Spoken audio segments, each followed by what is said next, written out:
வணக்கம் ஃப்ரெண்ட்ஸ்.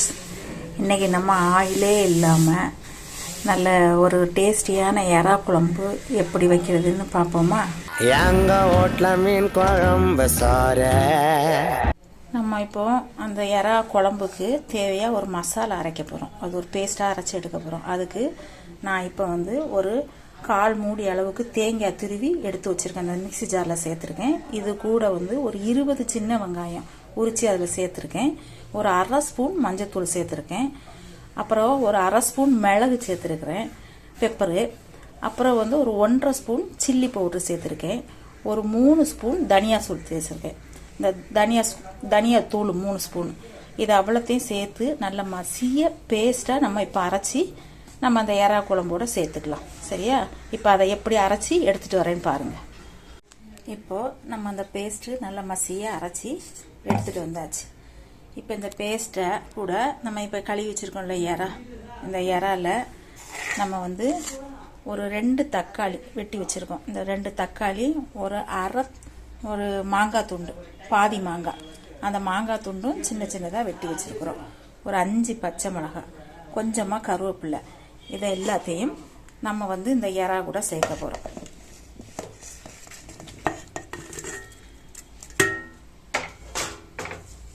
இது கூடயே தேவையான அளவு உப்பு சேர்த்துக்கலாம்.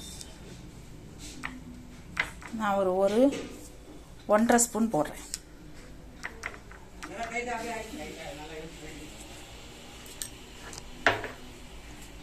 இப்போ நம்ம அரைச்சி வச்சிருக்கிறோம்ல, இந்த பேஸ்ட்டையும் இதில் சேர்ப்போம். ஒரு லெமன் சைஸ் அளவுக்கு புளி நான் ஊற வச்சுருக்கேன். இதையும் நல்லா கரைச்சி இந்த புளி கரைசலையும் இதில் ஊற்றுவோம். புளி கரைசலையும் ஊற்றியாச்சு. இனி தேவையான அளவு தண்ணி ஊற்றிட்டு நம்ம நல்லா கை வச்சே கரைச்சி எடுத்துக்கலாம். இதில் நம்ம ஒரு சொட்டு ஆயில் நம்ம சேர்க்க போகிறதில்ல. இந்த குழம்பு கொதித்து வரும்போதே அவ்வளோ ஒரு வாசமாகவும் இருக்கும். நல்ல ஒயிட் ரைஸு கூட வச்சு சாப்பிடும்போது அவ்வளோ டேஸ்ட்டாக இருக்கும், நல்லா இருக்கும். காரசாரெல்லாம் நல்லா இருக்கும். இந்த குழம்பு நம்ம இந்த கேரளா பக்கம்லாம் இதை தான் ஃபேமஸாக. இதுவும் கப்பக்கிழங்கு கூட்டும் வச்சு சாப்பிட்டா அவ்வளோ நல்லாயிருக்கும். இப்போ நம்ம இதை ஸ்டவ் பற்ற வச்சு அதில் வச்சு நல்லா கொதிக்க விடலாம். நல்லா கொதிக்கட்டும். கொதித்து வந்தோடனே நம்ம லைட்டாக அதை கிளறி விட ஒரு 10 நிமிஷம் கொதிக்கணும். இப்போ நல்லா அப்படியே கொதித்து மிதந்து வருது பாருங்கள். நல்லா கொதிக்கணும். அப்படியே லைட்டாக கொதித்து மிதந்து வரும்போதே வாசம் மூக்க துளைக்கும் பாருங்கள். அந்த அளவுக்கு நல்லா இருக்கும்.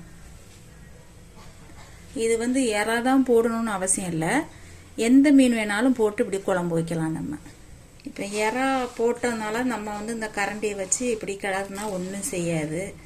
மற்றபடி வேறு ஏதாவது அந்த முள்ளுள்ள மீன் எதுவும் போட்டால் இந்த மாதிரி கரண்டி போடாமல் நம்ம அந்த மீன் சட்டியை கையில் துணி வச்சு பிடிச்சி அப்படி நல்லா அசைச்சி விட்டோம்னா அந்த மீன் உடையாமல் அப்படியே நல்லா அழகாக இருக்கும். முள்ளும் அதில் கரையாமல் இருக்கும்.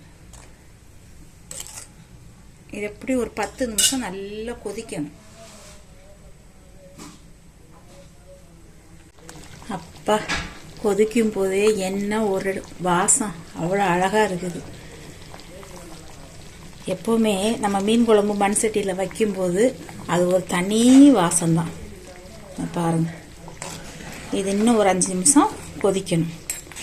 அந்த மாங்காய், தக்காளி, பச்சை மிளகா, இந்த கருவேப்பிலை எல்லாம் சேர்ந்து அந்த எறாவோட கொதிச்சு, இந்த தேங்காய் பேஸ்டோட கொதித்து வரும்போது அவ்வளோ ஒரு வாசமும் டேஸ்டாகவும் இருக்கும். ஈஸியாகவும் செஞ்சிடலாம். இது நமக்கு தக்காளி, வெங்காயம், தக்காளியெல்லாம் நிறைய தேவைப்படாது, ஆயிலும் தேவைப்படாது. சிம்பிளாகவும் இருக்கும், நல்ல டேஸ்டாகவும் இருக்கும்.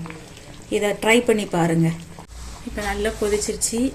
நம்ம இன்னும் கொஞ்சம் கருவேப்பிலை போட்டும் அதுக்கு மேலே அப்படியே தூவிட்டு ஸ்டவ்வை ஆஃப் பண்ணிவிட்டு ஒரு பாத்திரத்தை வச்சு மூடி வச்சிடலாம். இது அந்த மண் சட்டினால் இது ஒரு 5 நிமிஷம் அப்படியே நம்ம ஸ்டவ்வை ஆஃப் பண்ணாலும் கொதிச்சுட்டு தான் இருக்கும். அதுலேயே அது நல்ல இதாகிடும் குழம்பு. இனிமேல் நம்ம அதை ஒயிட் ரோஸோடு வச்சு சாப்பிடும்போது நல்ல டேஸ்ட்டாக இருக்கும். சூப்பராக காரசாரமான எறா குழம்பு ரெடி.